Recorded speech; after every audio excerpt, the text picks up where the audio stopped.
Добар ден, почитувани, го гледате неделното интервју на Радио Слободна Европа. Наш денешен гостин е председателот на Регулаторната комисија за енергетика Марко Бислимовски. Господине Бислимовски, да почнеме со она што е најактуелно изминатата недела. 12.000 фирми од слободниот се вратиле на регулираниот пазар за да трошат поевтина струја наменета за граѓаните и за малите фирми. Има ли механизам за да се спречи тоа? Апсолутно дека има механизам да се спречи и тоа веќе е спречено. За жал, тој процес започна некаде на почетокот на оваа година, кон крајот на минатата, и Регулаторната комисија за енергетика, кога ја анализираше потрошувачката во јануари и февруари, увидовме дека има невообичаено зголемена потрошувачка на малите потрошувачи и веднаш потоа побаравме известување од електродистрибуција да увидиме зошто е тоа зголемување и една од причините, односно единствената причина беше тоа што започна еден тренд на враќање на потрошувачи кои што исполнуваат критериуми да бидат на слободниот пазар и мора да бидат таму, се враќаат на регулираниот пазар. За жал, тој тренд започна прв пат кај општините, кои што реално се соочија со драстично зголемени трошоци за јавното осветлување и тоа продолжи кај компаниите. Потоа, на почетокот на месец март, Регулаторната комисија за енергетика ги извести институциите кои што имаат инспекцијски надлежности и во изминатиот период се превземени одредени инспекцијски надзори и конечно владата во текот на минатата недела донесе одлука со која што сите потрошувачи кои што до 31.12.2021 го исполнувале критериумот да бидат на слободен пазар, а во текот на 2022 преку формирање на разноразни фирми кои што не го исполнуваат тој критериум, се задолжени од 1 јануари 2023 да се вратат на слободниот пазар на електрична енергија. Велите ќе се вратат од 1 јануари на слободниот пазар, а оваа година што користеа поевтина струја никому ништо? Значи, заклучно до 30 јуни имавме непланиран увоз од 30 на милиони евра, кој што се разбира дека има влијание понатака врз цената на електричната енергија за домаќинствата и оние мали потрошувачи кои што се на регулираниот пазар. Од 1 јули до сега, до крајот на месец октомври, не е реализиран увоз за потребите на регулираниот пазар на електрична енергија. Сега ЕСМ точно е дека прави увоз, но ЕСМ прави увоз за да го обезбеди портфолиото кое што ги има, односно бидејќи ЕСМ превзема да ги обезбедува и загубите на електрична енергија во преносната и дистрибутивната мрежа.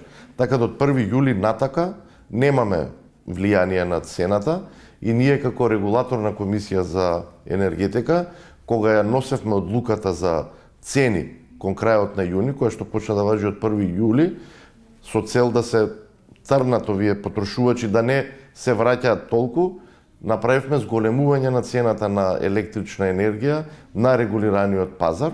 Таа е некаде во просек 185-190 евра за мегават час, кое што во тој момент беше сепак за 30-40% пониска од таа што беше на слободниот пазар.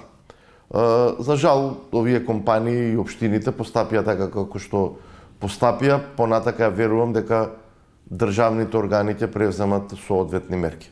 Со години големиот бизнис плаќаше струја 30, 40, 50, 60 евра за мегават час и тогаш им беа полни устите со фалби за либерализацијата. Сега кога цените на берзите не им одговараат, сакаат да добиваат субвенционирана. А подготвувате ли некакви или планирате ли некако да се направи за да не може тоа да го злоупотребуваат? Апсолутно работиме на воведување на блоковска структура кај малите потрошувачи. Значи, ти имаат помала потрошувачка и се разбира ќе има блок со цел да се избегнат овие ситуации кои што ќе има екстремно висока цена, дури можеби повисока од пазарната, за да големи потрошувачи не им се исплати да се враќаат од слободниот на регулираниот пазар. Сепак на регулираниот пазар приоритет е да се обезбедат потребите на домаќинствата по разумни цени и исто така овие мали потрошувачи, тоа се мали бизниси, микробизниси кои што реално им треба поевтина цена на електрична енергија од таа што е на слободниот пазар на електрична енергија. Затоа што во ситуацијава доаѓаме дека фризер што вади плата и фирма што врти десетици милиони евра плаќаат струја по иста цена. Апсолутно, и токму заради тоа, со воведувањето на блоковите, ќе видиме колку блокови, но секако ќе има еден блок со екстремно висока цена, со цел малите дуќанчиња, фризерниците, берберниците, колонијалите да си добијат тоа што си го заслужуваат, пониска цена, бидејќи тие се соочуваат со зголемени трошоци на се, а овие големи компании кои што беа излезени на слободниот пазар на електрична енергија и реално има сериозно намалување на нивните трошоци за електрична енергија во изминетите 3 години. Доколку сакаат да се вратат на регулиран пазар на овој начин како што го прават, нема проблем, ќе се вратат, но ќе плаќаат цена која што ќе биде нешто повисока и од пазарната и верувам на тој начин дека овој тренд ќе престане и дека нема да имаме многу и трпеовци да измислуваат разноразни начини како да се враќаат назад од слободниот на регулираниот пазар. Ќе поскапи ли струјата за граѓаните од нова година? Значи, јас сум противник да има поскапување на цената на електричната енергија. Прво треба да направиме анализи, да видиме како се обезбедуваат потребите на малите потрошувачи и на домаќинствата на регулираниот пазар, како е планот до година да бидат обезбедени, со една цел да видиме, да застанеме малце, бидејќи кога имаше потреба да се зголеми цената на електрична енергија заради надворешни влијанија, пред се заради зголемена цена на увоз, и реално ЕСМ имаше цена пред 2 години од 34 евра за мегават час, што е една неодржлива ситуација. Регулаторната комисија за енергетика ја зголемуваше цената на електрична енергија, не сме бегале од одговорност. Но сега треба малце да застанеме, да направиме анализи, што се случило во 2022, што е планот за 2023, па потоа да се носат соодветни одлуки. И она што е особено битно сега, треба да го видиме влијанието на воведувањето на блоковската структура на потрошувачка кај домаќинствата. Верувам дека голем број домаќинства инвестира и во енергетска ефикасност и инвестира во начини на грејење кои што се обезбедува со помала потрошувачка на електрична енергија. И таа намалена потрошувачка ќе му обезбеди и на ЕСМ, како компанија која што целосно ги обезбедува потребите, да има вишоци на електрична енергија, кои што ќе ги продава на слободниот пазар по високи цени. Па така да доколку остварувал минуси на регулираниот пазар, со тоа што би го продавал на слободниот пазар, би се ги покрил тие минуси. Значи, за тоа велам треба да се направат анализи, да ја нагазиме топката малце и да видиме кај ќе тераме. И ако се превземе обврска дека ќе се обезбеди од домашно производство, вклучувајќи и ТЕЦ Неготино, да се обезбеди од домашно производство. Плаќаат ли граѓаните за кражбите на струја во Македонија? Не плаќаат граѓаните, никогаш не плаќале, бидејќи во своите одлуки кога ги носи регулаторната комисија за енергетика, тие се такви да не се признава трошок за ненаплата. Ева на Хоум треба да наплати 100% од тоа што е испорачано кај самите потрошувачи. Сето тоа што не е фактурирано и сите тие кражби што настануваат, одат на товар на операторот на дистрибутивниот систем. Како одат на товар на операторот? Загубите во мрежа се околу 13-14%. Загубите во мрежа се 13,8%. Регулаторната комисија за енергетика во 2022 признава загуби од 12,4%, во 2023 ќе признаваме загуби од 12,2% и таа разлика до реалните загуби не ги признаваме во нашите одлуки, е на товар на операторот на дистрибутивниот систем.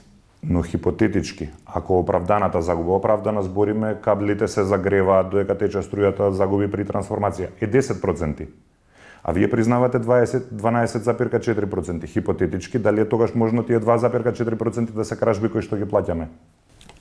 Значи, има студија изработена од Електротехнички факултет и некаде во зависност од периодот од годината, загубите на електрична енергија во нашата дистрибутивна мрежа се помеѓу 11,5 и 13,5%. Тоа се, кажувам, технички загуби. Тоа е заради оправдани заради структура на мрежа. А читав некои ваши стари одлуки од 2011 година, тогаш сте признавале 11 од 100 оправдани технички загуби, а сега е 12,4 од 100. Што се случи во овие 10 години? Кога се приватизираше електродистрибуција, се продаде имаше методологија, согласно таа методологија се признава 11% загуби.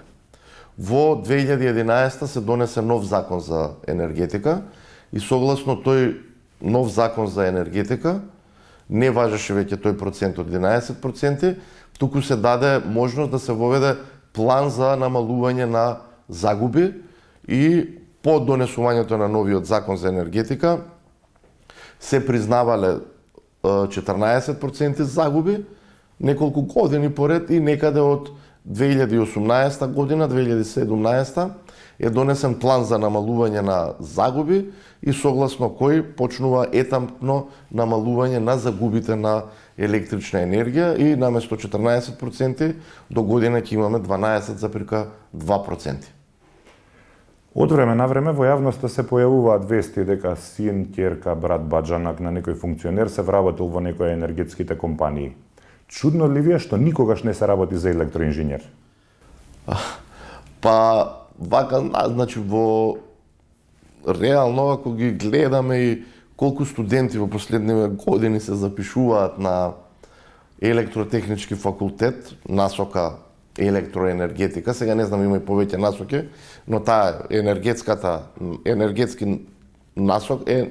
насока и понатака има доле под оддели неколку, се повеќе и повеќе се намалува бројот на електроинженери и тоа мислам дека ќе ни представува сериозен проблем. Се намалува бројот на електроинженери, кои што се запушуваат. А се зголемува бројот на вработени во енергетските компании. За жал имаме таков тренд, тој тренд го увидовме и за прв пат од кога постои регулаторната комисија за енергетика, минатата година бројот на вработени во МЕПСО не го прифативме тој што го побара и го лимитиравме на една ситуација што била во 2017 година, се со една цел да дадеме сигнал дека добро, треба вработување, но не треба да се зголемува тој број. Треба да се знае дека кога почна МЕПСО да работи како компанија во 2005 започна со 350 вработени, сега има негде околу 600 и повеќе од 650. Така да испративме сигнал дека доколку сакате да вработувате, вработувајте си, но тоа нема да биде на товарот на потрошувачите, од вашата добивка која што ви е гарантирана, покривајте си ги тие екстра вработувања. Инаку се согласувам. Не, тоа си е на компанијата си е товар, она треба да си оцени дали тие пари ќе ги инвестира во нови проекти или ќе ги инвестира во вработување. Тоа е сепак државна компанија, нивната добивка е добивка и на граѓаните. Апсолутно, се согласувам дека е државна компанија, но бројот на нововработени не оди на товар на потрошувачите преку цената на електрична енергија. Ви благодарам за издвоеното време. Ви благодарам за поканата. Го гледавте неделното интервју на Радио Слободна Европа, почитувани. До гледање.